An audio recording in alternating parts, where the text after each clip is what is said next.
আপনি কি জানেন মৃত ব্যক্তিরা কখন বুঝতে পারে যে সে মারা গেছে? প্রথমত, মৃত ব্যক্তিরা বুঝতে পারে না যে সে মারা গেছে। মৃত ব্যক্তির মৃত্যুর পর আত্মীয় স্বজনের কান্নাকাটি, গোসল দেওয়া, কাফন পরানো, এমনকি কবর দেওয়ার আগ পর্যন্ত সে মনে করে মৃত্যুর স্বপ্ন দেখতেছে। এমন অবস্থায় সে চিৎকার করে সাহায্যের জন্য বা তার স্বপ্ন ভাঙানোর জন্য, কিন্তু আফসোস কেউ তার চিৎকার শুনতে পায় না। যখন সবাই তাকে দাফন করে চলে যায়, তখন মৃত ব্যক্তি একা হয়ে যায়। ঠিক তখনই মহান আল্লাহ তাআলা তার আত্মাকে পুনরায় তার দেহের মধ্যে ফিরিয়ে দেন। প্রথমত মৃত ব্যক্তি এটি ভেবে নেয় যে হয়তো তার খারাপ স্বপ্ন শেষ এবং সে ঘুম থেকে জেগে উঠেছে, তাই সে আল্লাহর কাছে কৃতজ্ঞতা প্রকাশ করে। এরপর সে তার শরীর স্পর্শ করতে থাকে, যা কিনা সবেমাত্র দাফন করা হয়েছে।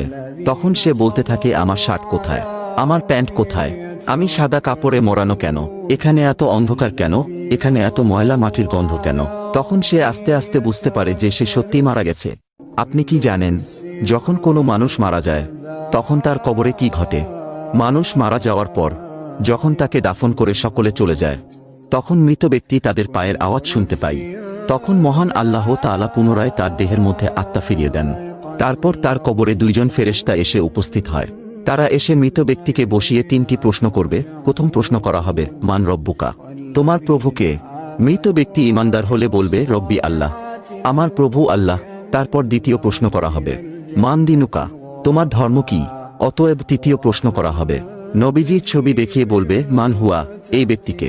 মৃত ব্যক্তি শেষ নবীর উম্মত হলে বলবে, ইনি হলেন আমাদের শেষ নবী হযরত মুহাম্মদ সাল্লাল্লাহু আলাইহি ওয়াসাল্লাম।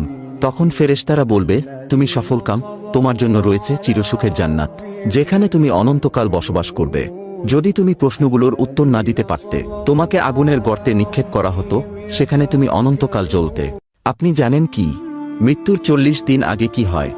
যখন মানুষের জীবনের শেষ 40 দিন বাকি থাকে, তখন তার সাথে কি ঘটে? আল্লাহ তাআলা তার পবিত্র আরশের নিচে একটি বৃক্ষ সৃষ্টি করেছিলেন। আল্লাহর যতগুলো মাখলুকাত আছে এবং যেগুলোতে জীবন দেওয়া আছে, তার প্রত্যেকটির হায়াত এই গাছে ঝুলন্ত রয়েছে।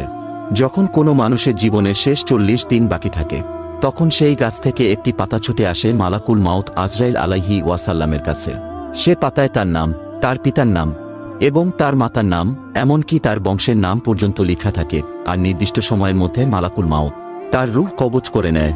যেদিন এই গাছ থেকে পাতা ছিঁড়ে মালাকুল মাউতের কাছে এসে পৌঁছায়, সেই দিনই তাকে আল্লাহর আরশের নিচে মৃত ঘোষণা করা হয়। হে আল্লাহ, আমাদের ঈমানের সহিত মৃত্যুবরণ করার তৌফিক দান করুক। কেউ আমিন না লিখে যাবেন না।